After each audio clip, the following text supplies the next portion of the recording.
तो नमस्कार दोस्तों, स्वागत है आप सभी का आज की इस क्लास में। देखिए इससे पहली क्लास में हमने अफ्रीका महाद्वीप के बारे में जाना था और उसमें हमने कुछ महत्वपूर्ण पॉइंट भी जाने थे। साथ ही साथ उसमें हमने सहारा मरुस्थल को कंप्लीट कर लिया। ठीक है, अगर आपने वो क्लास नहीं देखी है तो आप उस क्लास को देख लेना, उसके नोट्स बना लेना। बहुत ही अच्छे नोट्स हैं, आपको बार बार पढ़ने की ज़रूरत नहीं पड़ेगी, इतना मैं दावा करता हूँ आपसे। ठीक है, तो आज हम कुछ अन्य प्रमुख इस मरुस्थल के बारे में जानेंगे और भी इम्पोर्टेंट पॉइंट्स हैं अफ्रीका महाद्वीप से संबंधित, जो आपके एग्जाम पॉइंट ऑफ व्यू से बहुत महत्वपूर्ण रहेंगे, उनके बारे में भी जानेंगे। देखिए बात करें कालाहारी मरुस्थल की। कालाहारी मरुस्थल कहाँ पर स्थित है, तो आपका आंसर होगा ये दक्षिण अफ्रीका में स्थित है, दक्षिण अफ्रीका में। ठीक है, यहाँ पर कौन सी जनजाति पाई जाती है, तो आपका आंसर होगा बुशमैन जनजाति। बुशमैन जनजाति आपके कालाहारी मरुस्थल में पाई जाती है। ये प्रश्न एक परीक्षा में देखने को मिला है। ठीक है, यहीं पर शुतुरमुर्ग भी पाए जाते हैं। शुतुरमुर्ग भी कालाहारी मरुस्थल में देखने को मिलते हैं। ठीक है, नेक्स्ट मरुस्थल है आपका नाबीमिया मरुस्थल। ये भी आपका नाबीमिया देश में ही पड़ता है और ये देश कहाँ पर है, तो आपका आंसर होगा अफ्रीका महाद्वीप में। ठीक है, यहाँ पर आपकी टोंड जनजाति देखने को मिलती है। देखिए सहारा मरुस्थल में आपको बद्दू जनजाति, कालाहारी मरुस्थल में बुशमैन जनजाति और नाबीमिया मरुस्थल में आपको टोंड जनजाति देखने को मिलती हैं। ठीक है, अब हम बात करेंगे अफ्रीका के एक पर्वत के बारे में जिसका नाम है एटलस पर्वत। एटलस पर्वत जो है ना, ये अफ्रीका के उत्तर पश्चिमी दिशा में है। अफ्रीका के उत्तर पश्चिम दिशा में ये स्थित है। ठीक है, एटलस पर्वत ये बेसिकली आपके तीन देशों में फैला हुआ है, अल्जीरिया, ट्यूनीसिया और मोरक्को।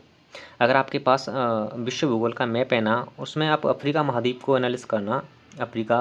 ठीक है, उसमें देखना आपको इन्हीं तीनों देशों में ये एटलस पर्वत आपको देखने को मिलेगा, अल्जीरिया, ट्यूनीसिया और मोरक्को। ठीक है, आइए कुछ अन्य देखिए, अब हम अफ्रीका महाद्वीप के पठार के बारे में जानेंगे, जिसमें हम एक पठार को जानेंगे एबिसिनी पठार।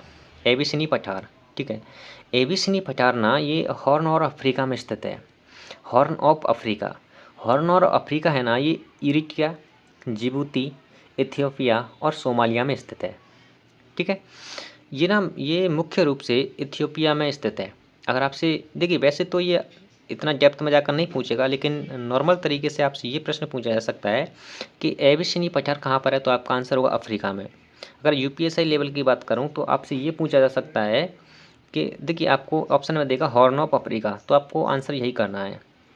और भी ऑप्शन देगा जैसे उत्तरी अमेरिका, दक्षिणी अमेरिका, यूरोप, प्रशांत, ठीक है, सॉरी एशिया महाद्वीप, तो आपको अफ्रीका महाद्वीप करना है। अगर अफ्रीका महाद्वीप नहीं देगा तो आपसे फिर ये स्टेप से दे सकता है कि हॉर्न ऑफ अफ्रीका।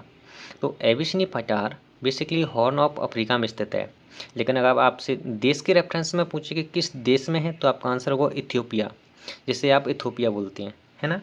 आइए हम अफ्रीका महाद्वीप की कुछ प्रमुख नदियों के बारे में जानते हैं, और ये प्रमुख नदियाँ बहुत इंपॉर्टेंट नदियाँ हैं। ठीक है, देखिए सबसे पहले हम बात करेंगे नील नदी की। अगर आपसे पूछा जाए कि नील नदी का उद्गम किससे होता है, किस झील से होता है, तो आपका आंसर होगा विक्टोरिया झील से। विक्टोरिया झील से इसका उद्गम होता है, यानी इसका निकास होता है। ये निकलती है विक्टोरिया झील से और जाकर गिरती है किस में, आपके भूमध्य सागर में। ठीक है, इसी नील नदी पर आपका आसवान बांध बना हुआ है। ये प्रश्न मुझे देखने को मिला है मॉक टेस्ट में। तो आपसे पूछा जा सकता है कि आसवान बांध किस नदी पर है, तो आपका आंसर होगा नील नदी पर। किस महाद्वीप में है, तो आपका आंसर होगा अफ्रीका महाद्वीप में। ठीक है, इस नील नदी को ही मिस्र का वरदान कहा जाता है। मिस्र का वरदान आपके नील नदी को कहा जाता है। ठीक है, नेक्स्ट है आपके कांगो नदी। ठीक है, कांगो नदी, देखिए यहाँ पर मैं आपको मैप के थ्रू भी कुछ बताऊंगा इसके बारे में। ये कांगो नदी भूमध्य रेखा को 2 बार काटती है। ठीक है, ये हमारी भूमध्य रेखा है, ये हमारी भूमध्य रेखा है, और ये कांगो नदी यहाँ से शुरू होकर ऐसे जाती है और फिर नीचे आ जाती है। यानी पहले यहाँ पर कट किया भूमध्य रेखा को और अब यहाँ पर कट कर रही है। ठीक है, यहाँ पर आपका कालाहारी मरुस्थल है और यहाँ पर आपका नाबीमिया मरुस्थल है, जो कि नाबीमिया देश में है। और नाबीमिया देश कहाँ पर है, आपके अफ्रीका कॉन्टिनेंट में। ठीक है, अगर आपसे पूछा जाए कि यहाँ कांगो नदी के किनारे इसके सहारे कौन सी जनजाति पाई जाती है, तो आपका आंसर होगा पिग्मी जनजाति। पिग्मी जनजाति आपको आपके कांगो नदी के किनारे देखने को मिलती है। ठीक है, और इस कांगो नदी का उद्गम आपसे पूछा जाए कि इसका उद्गम किस झील से होता है, तो आपका आंसर होगा तंजानिका झील से। तंजानिका झील से ये कांगो नदी निकलती है। ठीक है, आइए एक और नदी के बारे में जानते हैं जो कि आपके अफ्रीका महाद्वीप में ही है।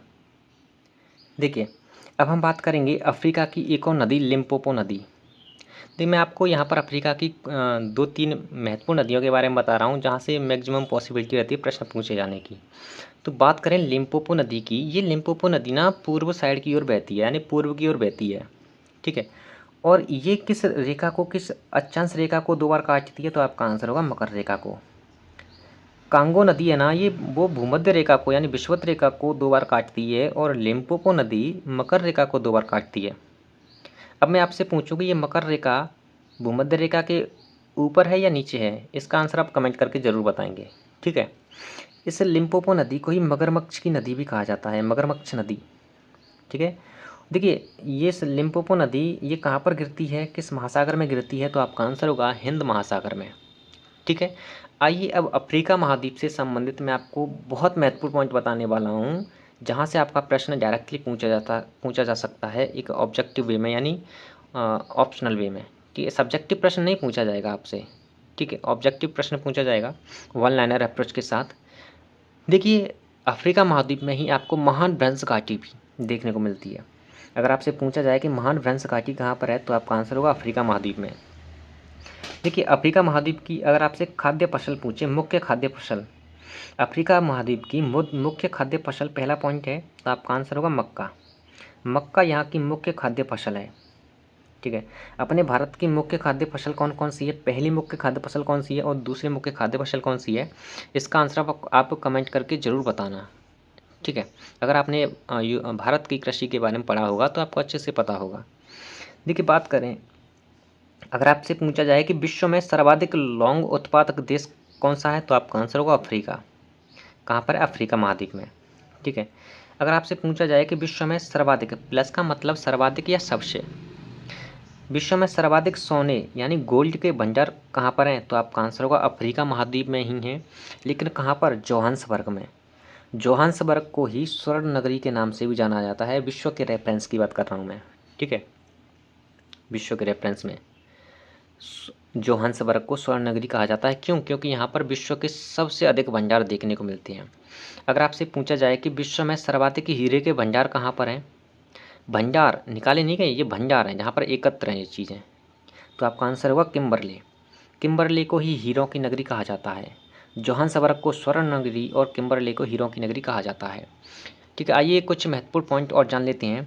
अगर आपसे पूछा जाए कि अफ्रीका महाद्वीप का ऐसा कौन सा देश है जो क्षेत्रफल में सबसे बड़ा है, तो आपका आंसर होगा अल्जीरिया।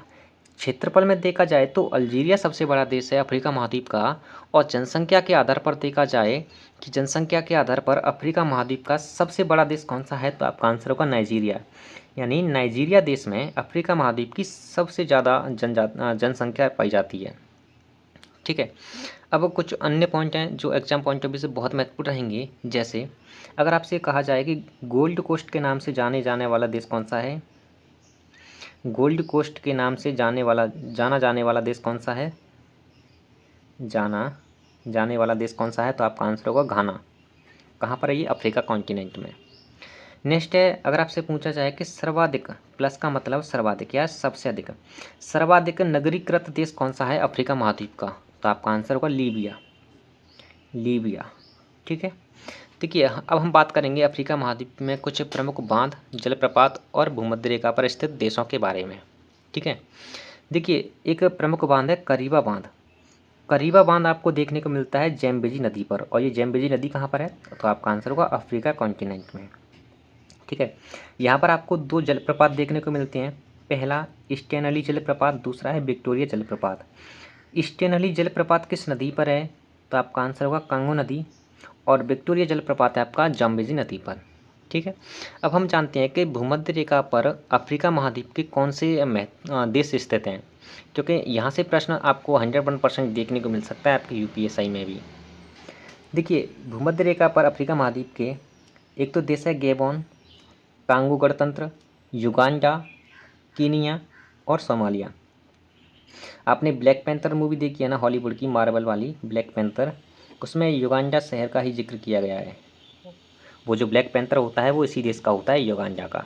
ठीक है, तो इन 2 क्लासेज में हमने अफ्रीका महाद्वीप को ऑलमोस्ट कंप्लीट कर लिया है, ठीक है।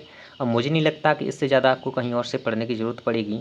नेक्स्ट क्लास में हम और भी अन्य प्रमुख महाद्वीप के बारे में डिस्कस करेंगे, ठीक है। अगर आप विश्व भूगोल को एक सीक्वेंस वे में बहुत ही अच्छे से पढ़ना चाहते हो, हैंड रिटन नोट्स के साथ साथ पढ़ना चाहते हो, तो आप हमारे साथ जुड़ सकते हैं, ठीक है। मैं दावा करता हूँ जितना भी मैं आपको पढ़ाऊँगा उससे बाहर आपका एक भी प्रश्न नहीं जाएगा, ठीक है।